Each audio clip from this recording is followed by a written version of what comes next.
সবাইকে নমস্কার। যদি আপনি স্টক মার্কেটে কাজ করে থাকেন তাহলে এসআইপি শব্দটা নিশ্চয়ই আপনার পরিচিত। আর যদি আপনি স্টক মার্কেটে কাজ নাও করে থাকেন তবুও এসআইপি শব্দটি একবার নয় একবার হলেও আপনি শুনেছেন। সময়ের সাথে সাথে আমরা যেভাবে পাল্লা দিয়ে এগোচ্ছি ঠিক তেমনি এসআইপিও সময়ের সাথে সাথে পাল্লা দিয়ে গুরুত্ব পাচ্ছে একটা ভালো ইনভেস্টমেন্টের প্ল্যাটফর্ম হিসাবে। কখন কি একবার ভেবে দেখেছেন যে এসআইপি আসলে জিনিসটা কি, মিউচুয়াল ফান্ড জিনিসটা কি, কীভাবে সেটা কাজ করে? সেই জন্য আমি ডিসাইড করেছি যে আজকের এই ভিডিওতে আমি এসআইপি এবং মিউচুয়াল ফান্ড সম্বন্ধে 100% ধারণা দেব। যদি আপনার ধারণা 1%ও হয়ে থাকে, আজকের এই ভিডিওর পর থেকে 100% হতে যাচ্ছে, এটা আমি আপনাকে প্রমিস করছি।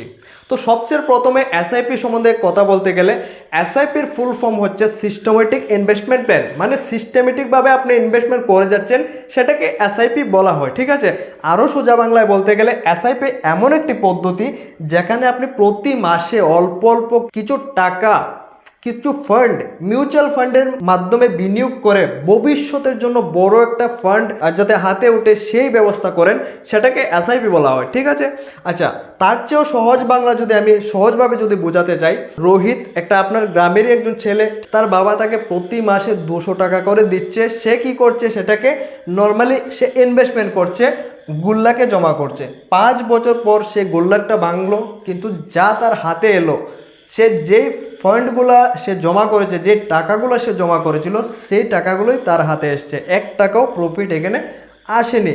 এটাকে বলা হয় নর্মাল ইনভেস্টমেন্ট। ঠিক আছে, আরেকদিকে সেই রোহিত 200 টাকা করে নিয়ে প্রতি মাসে তার এমন একজন বন্ধুর কাছে দিচ্ছে, সে শেয়ার মার্কেটের এক্সপার্ট এবং সে কি করছে, ভালো কোম্পানির শেয়ার দেখে সে ইনভেস্টমেন্ট করছে। এইবার 5 বছর পর এই রোহিতের হাতে একটা ভালো অ্যামাউন্ট রিটার্ন, প্রফিট রিটার্ন এসছে, এটাকেই বলা হয় এসআইপি। আচ্ছা, এবার মিউচুয়াল ফান্ড কি? ঠিক আছে, তো মিউচুয়াল ফান্ড হচ্ছে সোজা বাংলায় বলতে গেলে রোহিতের যে ফ্রেন্ড, ঠিক আছে, যে শেয়ার মার্কেটের এক্সপার্ট, সেই এখানে মিউচুয়াল ফান্ডস। ঠিক আছে, আর এই যে টাকাটা জমা দিচ্ছে প্রতি মাসে সে বন্ধুর কাছে, এটা হচ্ছে এসআইপি। একদম সিম্পল ভাষায়। যদি কোনো কনফিউশন থাকে তাহলে কমেন্ট সেকশনে অবশ্যই আপনার কমেন্ট দিয়ে যাবেন। আর যদি ভিডিওটা ভালো লাগে তাহলে লাইক অবশ্যই করবেন। চ্যানেল সাবস্ক্রাইব করেননি তো ফটাফট করে নেবেন। তো বন্ধুরা, আশা করছি এতটুকু পর্যন্ত আপনারা একদম জলের মতো বুঝে গেছেন। এইবার শুধু এইভাবে বোঝালে তো হবে না, অ্যাকচুয়ালি শেয়ার মানে এসআইপি মিউচুয়াল ফান্ড কাজ কিভাবে করে এটা আমরা এই স্টেপে দেখব। আচ্ছা, বিষয়টা হচ্ছে কি হচ্ছে, আপনার এই ফান্ড, ঠিক আছে, কোনো অ্যাপ্লিকেশনের থ্রু হতে পারে, আপনি গ্রো, এঞ্জেল ওয়ান, ঠিক আছে, বা কোনো ব্যাংকের মাধ্যমে আপনি এসআইপি করতে পারেন। ঠিক আছে, তো সেইখান থেকে টাকাটা প্রতি মাসে কেটে আপনার মিউচুয়াল ফান্ডে জমা হয়। আর মিউচুয়াল ফান্ডের টাকাগুলা যে ফান্ড ম্যানেজার, যে মিউচুয়াল ফান্ড কোম্পানি আছে, সেই কোম্পানিতে ভালো এক্সপার্ট থাকে। তাদের কাজ কি? তাদের কাজ হচ্ছে গবেষণা করা, কোন শেয়ারটা ভালো, বিশ্লেষণ করা, পরিকল্পনা করা, বিনিয়োগ করা। আপনার সেই টাকাটাকে তারা বিনিয়োগ করে বিভিন্ন ভালো কোম্পানিতে তারা ইনভেস্টমেন্ট করবে এবং একটা রিটার্ন আপনাকে সময়ের সাথে সাথে ভালো একটা রিটার্ন দেবে। বিনিময়ে সে কী পাবে? কম একটা ফিসে পয়সাটাকে শেয়ার মার্কেটে ইনভেস্টমেন্ট করে ভালো একটা রিটার্ন আপনাকে দেয়। তো এই হচ্ছে এসআইপি আর মিউচুয়াল ফান্ড, একদম সিম্পল বিষয়। আচ্ছা, এইবার এই জায়গাতে আমরা দেখব যে এসআইপিটা কেন এত জনপ্রিয়তা পাচ্ছে দিন দিন।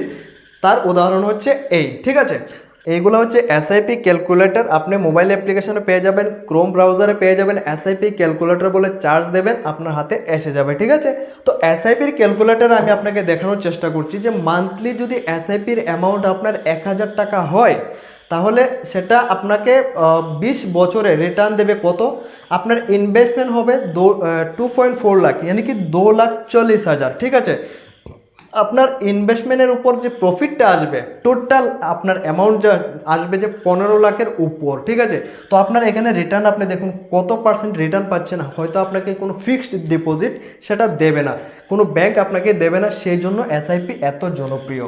বা এইখানে আমি যদি 20 বছরের জায়গায় 25 বছর করে দিই তাহলে সেই অ্যামাউন্টটা বেড়ে হয়ে যাচ্ছে 32 লাখ। আপনার ইনভেস্টমেন্ট হচ্ছে 3 লাখ, এখানে 32 লাখ, 32 লাখেরও বেশি, 32.84 লাখ, यानी कि 32,84,000 টাকা এখানে আপনার হচ্ছে। সেই সেম অ্যামাউন্টটা যদি আমি 30 বছরের জন্য করে নিই তাহলে 70 লাখ হয়ে যায়। আর ইনভেস্টমেন্ট না কত থাকে, ইনভেস্টমেন্ট থাকে শুধু 3.6 লাখ, মানে 3,60,000 টাকা।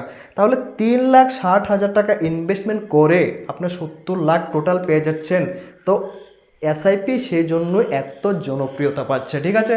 এবার যদি আমি সেই সেম 1,000 টাকাকে 40 বছরের জন্য করে নিই তাহলে প্রায় 3 করোড়ের ওপর ফান্ড জমা হয়ে যাবে। এবার আপনি বলবেন 40 বছর কে অপেক্ষা করবে ভাই? তো 40 বছর আপনি টাইম কমিয়ে নিন, এখানে 2,000 টাকা করে নিন, ঠিক আছে। 2,000 টাকা করে এই জায়গাতে আপনি 20 বছর করে নিন, তাহলে তো আপনার হয়ে যাচ্ছে সেম অ্যামাউন্ট, কিন্তু ইনভেস্টমেন্টটা সেই জায়গাতে ডাবল হয়ে যাবে। এতটুকু ডিফারেন্স, ঠিক আছে। তো বোঝা গেল, আশা করি আমি সহজভাবে বোঝাতে পেরেছি। যদি বোঝাতে পারি তাহলে একটা লাইক দিয়ে দেবেন, তাহলে আমি বুঝবো যে আমি ভিডিওটাতে আপনাদেরকে বোঝাতে পেরেছি, ঠিক আছে। চলো গাইস, দেখা হবে আরেকটা ভালো ভিডিওতে নেক্সট। ভালো থেকো সবাই, গুড বাই।